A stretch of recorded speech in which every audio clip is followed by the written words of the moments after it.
सबसे पहले तो गुफ्तगू हम रियाज नायकू की शहादत पे हम आएंगे, लेकिन 5 अगस्त से लेके अब तक आप होके आए हो, पहले तो उस लॉकडाउन का बताया जिससे आपने लॉकडाउन से होके आए श्रीनगर, उसमें और अभी हाल ही में यहाँ भी आपने एक लॉकडाउन देखा, उसका फर्क बताइए।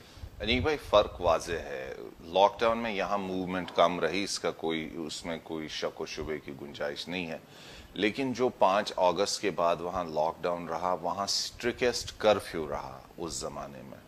इस हद तक मैंने इस पर लिखा भी टेलीग्राफ में कि मेरा ननिहाल है 5 किलोमीटर दूर मेरी अपनी जगह से। मेरे मामू और उनकी फैमिली हज को चली गई, उसके बाद वो वापस आए तो हमें 27 दिन के बाद उनके बारे में खबर आई कि वो घर खैरियत से पहुंच गए हैं, जस्ट 5 किलोमीटर्स डिस्टेंस में।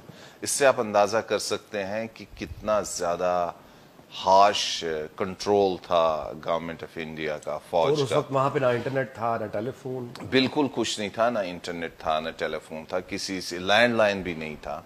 तो किसी के बारे में वो जैसे कहते हैं कि कानो कान किसी को खबर नहीं थी क्या हो रहा था हमारी दूसरे तीसरे घर में, मोहल्ले में। तो सिचुएशन बहुत खतरनाक थी, बहुत स्ट्रिक्ट थी।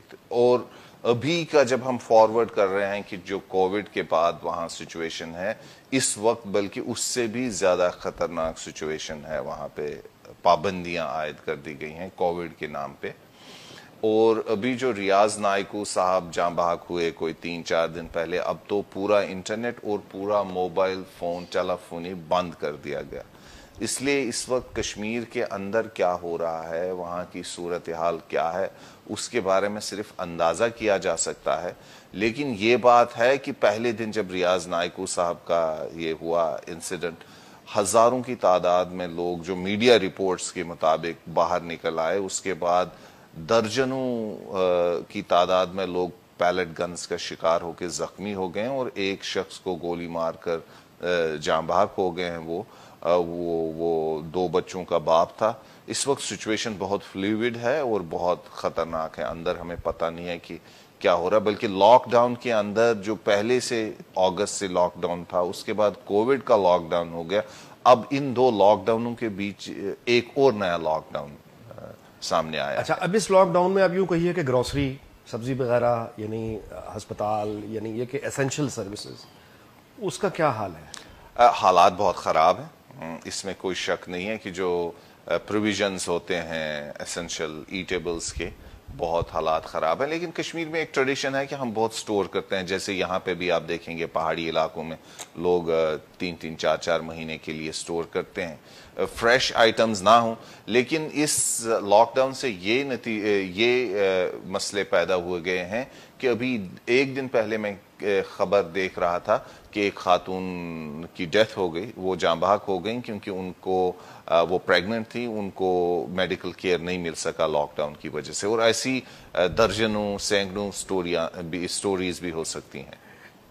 आपने शिबली साहब दिल्ली में काम किया, श्रीनगर, आप जाहिर है कि उसमें हम तो यहाँ बैठ के देख रहे हैं, आप उस प्रोसेस के अंदर से चुके निकले हैं। पाकिस्तान का जो रिएक्शन है, आप उससे मुतमईन हैं? हम मतलब आपके ख्याल में यानी क्या हो सकता था, हम क्या कर सकते हैं, क्या कर सकते थे? मुझे नहीं लगता पाकिस्तान ने कुछ किया। I will be very honest and very Frank with you. और पाकिस्तान शायद कुछ कर भी नहीं सकता था। उसकी वजह है कि पाकिस्तान ने 47 से लेकर आहिस्ता आहिस्ता कॉन्शियसली अनकपल किया अपने आप को कश्मीर से। अनकपल किया, इसको निकाला। और ये हमेशा से पाकिस्तान की रिएक्शन रही है सिक्लिकल, कि साइकिल्स में आया है। कभी इन्होंने टोटल ही इससे हाथ धो लिए, मुंह मोड़ लिया, फिर कभी इंटरेस्ट बढ़ी तो हुए 47 में। जब आप देखेंगे, जब हम कश्मीर की तारीख देख लेंगे तो कई मिथ्स हैं यहाँ पे। एक सबसे बड़ी मिथ है कि पाकिस्तान ने कश्मीर के बारे में जंगें की, जिसकी कोई एम्पिरिकल एविडेंस नहीं है। खैर, ये हर एक नेशन स्टेट का एक प्रोजेक्ट होता है, अपने आप की तारीख बनानी होती है। पाकिस्तान ने कभी कश्मीर के लिए जंगें नहीं की। ये बड़ी ज्यादती है कश्मीरियों के साथ कि पाकिस्तान की रियासत बार बार कहती है। इसके लिए आपकी दलील क्या है? उसके देखें 1947 में जिसको हम आजाद कश्मीर या गिलगित बल्तिस्तान कहते हैं, इसमें पाकिस्तानी रियासत का कोई रोल नहीं है। ये वहां के लोगों ने अपनी मदद आपके तहत रिटायर्ड फौजियों ने जो भी उनको मिल सकती थी उन्होंने किया डोगरा फौज के खिलाफ। उसके बाद हिंदुस्तानी फौज ने कंट्रोल किया rest of Jammu and Kashmir के लिए। उसमें अब लेकिन यहाँ से जो वजीरिस्तान से लोग गए थे, कबायली गए थे, वो तो एक ट्रेडिशन थी पहले ही। कश्मीर और आजाद कश्मीर, वजीरिस्तान और आजाद कश्मीर के चूंकि ये बॉर्डर्स मिलते हैं आजाद कश्मीर और केपीके के, तो एक ट्रेडिशनल रिलेशन था, एक लिंक था, और वो खुद अपनी मदद आपके तहत हो गए। उसके बाद अब रियासती इदारे उस चीजों का क्रेडिट लेने की कोशिश करके with the benefit of hindsight एक हिस्ट्री को मैन्युफैक्चर कर रहे हैं।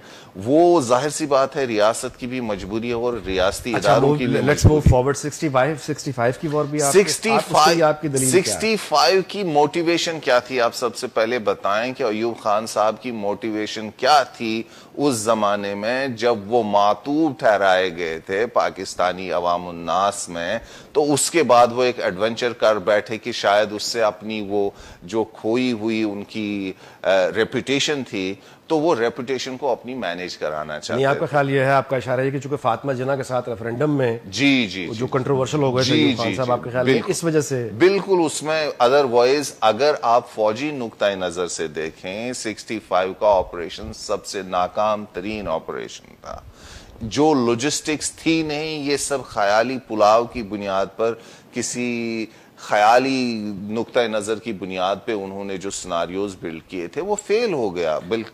लेट्स मूव फॉरवर्ड, आगे आए सियाचिन से आगे आते हैं कारगिल। जी, आप वो भी समझते हैं कश्मीर की वजह से लड़ाई नहीं थी? देखिए, कारगिल में मोटिवेशन अगर होती फिर वही बात है, वहां तो किसी को पता ही नहीं था।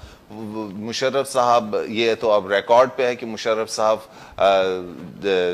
पाकिस्तान एयरफोर्स से इमदाद मांग रहे हैं, लेकिन वो किस मद में मांग रहे हैं उनको तो कोई चीज पता ही नहीं थी। सो दीज वर नॉट, ये रियासत के ऑपरेशंस नहीं थे, ये रियासत के हुक्मरानों की रेपुटेशन को बहाल करने के लिए या उनका एक खन्नास दिमाग में था वो भरने के लिए। अदरवाइज ऑपरेशन के लिए जब आप फौज में, एक प्रोफेशनल फौज में या एक प्रोफेशनल ममलिकत में मुख्तलिफ चीजों की ऑपरेशनल प्लानिंग करते हैं तो वो किसी उसका कोई रैशनल होता है, रज़ॉन d'être होता है। बात ये शबली साहब के देखिए कि यहाँ पे ये बात बड़ी शॉकिंग है कि चूंकि हमने तो सारी होश संभाला कश्मीर की बात सुनते हुए, फिर उसके बाद 89 के बाद एक वहां पे एक और जहाद का सिलसिला शुरू हुआ, यहाँ पे हमने कैंप्स बने, गुफ्तगू सुनी और तैयारियां लोगों की होते सुनी, हजारों लोग अपनी शहीद हुए, बाहर गए पाकिस्तानी, जी जी बिल्कुल, उसमें कोई शक नहीं। लेकिन उसके बावजूद जब आप ये कहते हैं कि वो पाकिस्तान ने कश्मीर के लिए नहीं किया, तो ये सरप्राइजिंग भी है, शॉकिंग भी है। आप देखें ना, मैं इसलिए, हाँ जी बताइए। असद दुर्रानी साहब ने अपनी रीसेंट किताब में कहा, बल्कि फिर मैंने दुर्रानी साहब को फोन करके कहा आपने मुझ पर एहसान किया है क्योंकि ये हमेशा मेरे, it was lurking in my mind. वो कहते हैं कि 90 में हमें एक्सपेक्टेशंस ही नहीं थी कि इतने कश्मीरी लोग यहाँ आए। फिर जब इतने ज्यादा लोग आ गए तो हमें हम खौफ में हो गए, हमें लगा कि यार अब हम इसको मैनेज नहीं कर पा रहे, हमें इसको मैनेज करना है किसी तरीके से। पाकिस्तान की रियासत की पॉलिसी रही है कश्मीर कॉन्फ्लिक्ट को मैनेज करने की। कश्मीर के लिए कोई लॉन्ग टर्म स्टेटस को चेंज करके रिलीफ हासिल करने के लिए कश्मीरियों के लिए कतई नहीं रही है। इसी वजह से अगर आप देखें पिछले 30 साल में पाकिस्तान की रियासत ने, पाकिस्तान की रियासती इदारों ने किसी भी well meaning independent Kashmiri initiative को कामयाब नहीं होने दिया। मैं इंडिपेंडेंट कश्मीर की बात नहीं कर रहा हूं, मैं कह रहा हूं कि रियासती इंडिजिनस और पाकिस्तान के रियासती इदारों से अलग कोई कश्मीरियों का कोई इनिशिएटिव अगर होता, उसको पाकिस्तान के रियासती इदारों ने एक्टिवली साजिशें करके सबटाज किया है, एक्टिवली हमेशा, ताकि ये सब चीजें कंट्रोल में रहें और इसको मैनेज किया जाए अपनी सवाबदीद पे, अपनी नजरिया, अपनी जरूरतों के मुताबिक। अब आते हैं कि पाकिस्तान कश्मीर में क्या कर सकता था। चूंकि पाकिस्तान ने कभी कोई क्रेडिबल एफर्ट नहीं की, पाकिस्तान का हमेशा से मतमय नजर रहा है कि इसको मैनेज करना है पब्लिक के लिए, यहां पे पब्लिक कश्मीरियों के लिए। बुरहान वानी साहब की जब वफात हुई तब तक तो कश्मीर, पाकिस्तान ने तो कश्मीर की पॉलिसी से हाथ धो लिए थे, सरेंडर कर लिया था। ये नहीं है कि ये मियां साहब की हुकूमत ने किया, ये सब हुकूमतों ने मुशर्रफ साहब से लेकर तसलसल के साथ किया। अब कुछ हल्के सिर्फ मियां साहब को इस पे ब्लेम दे रहे हैं, वो पॉलिटिक्स खेल रहे हैं। बुनियादी तौर पे पाकिस्तान की रियासत का ये मुत्तफिका फैसला था कि कश्मीर पे मट्टी पाओ, लेकिन इसको इंक्रीमेंटली किया गया। अब बुरहान वानी की जब वफात हुई, उस वक्त जो कश्मीर में लोगों का सैलाब आया, लाखों लोग निकले सड़कों पे, 2 दिन 3 दिन तक तो पाकिस्तान की हुकूमत की समझ में नहीं आया कि क्या करे। उसके बाद उन्होंने इंटरेस्ट शुरू कर दी, क्योंकि उनको लगा कि अब इन हालात में वो खामोश नहीं रह सकते। खैर, उसके बाद फिर उसमें जो इनका ट्रेडिशनल अप्रोच है उसको मैसअप किया गया कश्मीर में। अब जो अगस्त 5 के बाद वाकया हुआ, पाकिस्तान के पास था ही नहीं कुछ रिएक्ट करने को। देखें, हिंदुस्तान ने जमीनी सतह पे एक बहुत बड़ी चेंज की और इसके लॉन्ग टर्म इफेक्ट हैं। इसने पाकिस्तान की टूल बॉक्स को एक्सपोज किया। पाकिस्तान के टूल बॉक्स में था ही नहीं कुछ जिससे ये या तो बैनुल अक़वामी सतह पे या लोकल सतह पे कुछ करते। बल्कि यहां पे आके मुझे शौक हुआ, बल्कि गुस्सा भी आ गया। कई जिम्मेदार लोगों ने मुझे कहा कि हमें जी बड़ा अफसोस हुआ, कश्मीरियों ने कुछ नहीं किया। मैं कहा ये तो इससे बड़ी बेगैरती की बात कोई नहीं हो सकती। मतलब ये है कि कश्मीरी सड़कों पे निकल आते, फिर वो 1000, 2000, 3000 मारे जाते, तो यहां पे इंसानी हुकूक की खिलाफ वर्जी का ढंडोरा पीटा जाता। तो उससे पाकिस्तान की रियासत की जो नाकामियां हैं, जो बैन नाकामियां हैं, वो छुप जाती हैं। जैसे हुआ है पिछले 30 साल में कश्मीर में कत्लो गारतगिरी हुई है, यहाँ पे हंगामे हुए हैं, जलसे निकले हैं, लोग हाथों की जंजीरें निकले, तमाशे बना के निकले। फेटिशाइज किया है पाकिस्तान की रियासत ने कश्मीरियों की सफरिंग्स को, नथिंग एल्स। अच्छा शिबली साहब, बात यह है कि जाहिर है कि मैं बहस पे मैं यकीन नहीं रखता, और जाहिर है कि आप जो बात कर रहे हैं ये एक भाई का शिकवा है, दर्द भरा शिकवा है, तो इसको बिल्कुल भी बहस में जाए बगैर मैं इतनी पोजीशन जरूर वाजे करूंगा कि मुझ समेत मेरी सारी जनरेशन और फिर मेरे बाद आने वाले अब जो नौजवान हैं, हम तो कश्मीर के साथ इमोशनली बहुत अटैच रहे। और यहाँ पे जो कश्मीर के लिए नारे सड़कों गलियों में लोग लगाते हैं वो तो जेन्युइन है, वो यानी कोई फ्रॉड नहीं करते। जी बिल्कुल। और ये हमारा ही यानी गरीब लोग हैं हम बुनियादी तौर पे, ये हमारा अस्पतालों का, स्कूल का जो पैसा था सही, वो हमने यानी कश्मीर के नाम पे हंसते हंसते यानी हमने अपनी गुर्बत झेली। और दुख की बात है कि उसके बावजूद हमें आपसे ये शिकवे सुनने को मिलते हैं कि हम नाकाम रहे। अब ये बताइए कि हमारे पास ऑप्शंस मतलब इस वक्त क्या हैं? दोनों न्यूक्लियर कंट्रीज हैं, हम आप इसका हल फ्यूचर वे फॉरवर्ड आप क्या देखते हैं? यही अब, क्योंकि देखिए जो टेक्निकल चेंज आ गया 5 अगस्त के बाद, पहले वो लाइन ऑफ कंट्रोल था डिस्प्यूटेड एरिया, अब वो इंटरनेशनल बॉर्डर की सेंटिटी उसको दे दी गई है, दिल्ली के यानी बराह रास्त इंतजाम में आ गया है। अब हम क्या करें?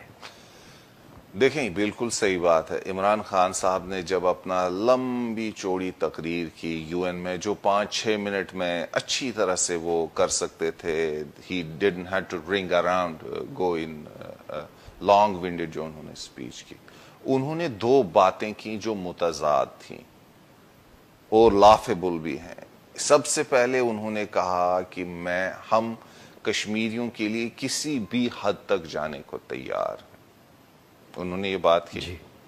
दूसरी बात, इन द सेम ब्रेथ उन्होंने कहा जंग मसले का हल नहीं। ऑलराइट, अच्छा आप इसे इस तरह देखते हैं? ये तो ऐसा ही है कि वो कोई शख्स अपनी महबूबा से कह रहा था खत लिख के कि मैं तुम्हारे लिए आसमान से तारे तोड़ के लाऊंगा, वो करूंगा, ये करूंगा, लेकिन कल हस्बे वादा शायद ना आ सकूंगा क्योंकि महकमा मौसमियात की प्रेडिक्शन के मुताबिक बड़ी जबरदस्त बारिश गिरने वाली है। अगर हम वाकई में जंग को खारिज इम्कान करार देते हैं तो फिर कश्मीर में मिलिटेंसी भी खारिज इम्कान करार देनी चाहिए। जब एक बड़े न्यूक्लियर पावर का वजीर आजम ये कहता है कि हम जंग के मुतहम्मिल नहीं हो सकते, और जो हकीकत बात है इसमें कोई दो राय नहीं, तो एक बाज़ाब्ता फौज अगर नहीं लड़ सकती दूसरी मुल्क की फौज से, तो फिर हमारे कश्मीर के मेरे भाई इस कैसे? जंग का ईंधन क्यों बनाए जा रहे हैं? बिल्कुल ठीक। ये इस पे मुझे बहुत गुस्सा है और मैं बार बार इस पे बात कर रहा हूं। फिर militancy is not the solution. फिर क्या सोल्यूशन है? सोल्यूशन यह है कि देखें, कश्मीर को अब बचाया नहीं जा सकता, जो मेरी दानिश में है। ये 70 साल से यहाँ पे लोगों को झूठ बोला गया है, कश्मीरियों को भी झूठ बोला गया और लाखों लोग इस जंग का ईंधन बन गए। 1947 में 4 लाख कश्मीरी मारे गए जम्मू में। जम्मू मुस्लिम मेजॉरिटी एरिया था, उसको हिंदू मेजॉरिटी बना दिया। और यही अमल अब आहिस्ता आहिस्ता कश्मीर के साथ किया जा रहा है, कश्मीरियों के साथ, वादी के। तो उसके लिए अब बेहतर तरीका है, मुझे लगता है कि पाकिस्तान को तस्लीम करना चाहिए। सबसे पहले अपनी गलतियों को तस्लीम करना चाहिए। देखिए, नहीं, आपके ख्याल में अब इसको इंटरनेशनल बॉर्डर की सेंटिटी नहीं, वो मुझे उससे मुझे कतन कोई गरज नहीं है कि क्या करें। मेरा जो मेन फोकस है कि कश्मीरियों को बचाया जाए। कश्मीर को अगर नहीं बचाया जा सकता तो कम से कम कश्मीरियों को बचाया जाए।